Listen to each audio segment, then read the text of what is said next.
Hey guys, this is Ross with Hamil Brothers Studios.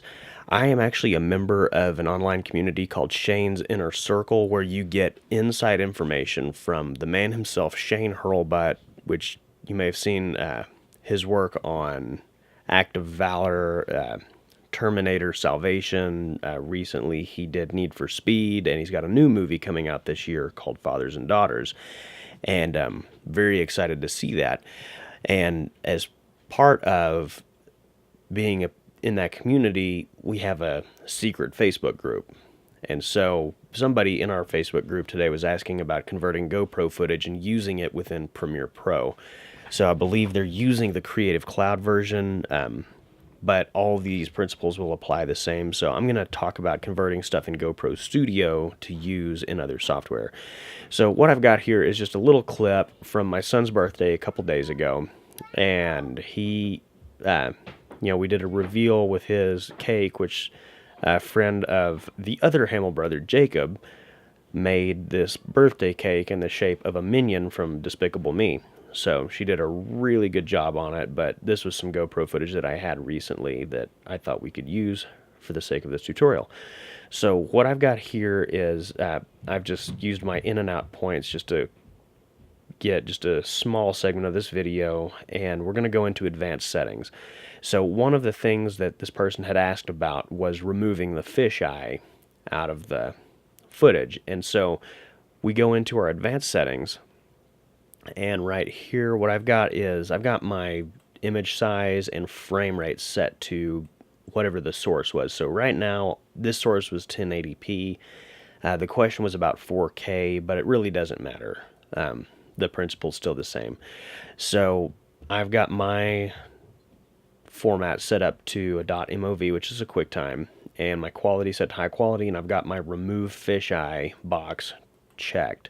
So I'm going to click OK, and then I'm just going to go down here and add clip to conversion list. And that's where it begins. So this was shot in ProTune flat, and that was another question as part of this tutorial, which I'll get to in just a minute. So I'm just going to click convert. We're going to let this thing convert the footage sometime. There we go. Should be pretty quick because this was just a 5-second clip.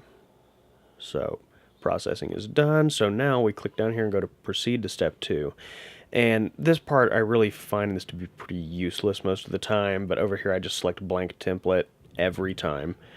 Click create, and I will drag this footage right here that we just converted down into the timeline. And you don't have to drag it into the timeline, but for this, it's gonna, well, we don't have to use the timeline. But as you can see, between the first room and the second room, there's a lot of contrast that's been added. So if we go here, you go into here, and you see the contrast that's been added from the ProTune automatic. So first thing you can do is just select none, and that returns it to the flat ProTune, which was one of the questions this guy had. So once you're in here, you just select your clip over here and select none, and it returns it to the flat footage. So one of the really cool things about the GoPro stuff is that once we get into Premiere, I can import this file. And what I'm going to do here, just go to my file right there. Let's see, right there, GoPro. And so we've got our footage brought in. I'm going to bring it into this timeline here. And as you can see, it's still the flat ProTune. And as far as playback goes, you have to forgive how terrible this footage is. I was trying to be a dad and video this on the GoPro at the same time.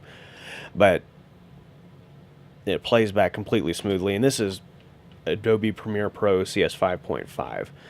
So the 4K footage shouldn't give you any trouble. So anyway, we get all that done, and you can find some free GoPro LUTs online. So anyway, that shows you how to get your footage into GoPro Studio, converted, remove the fisheye, and then from there you can just import all of that footage into Premiere Pro.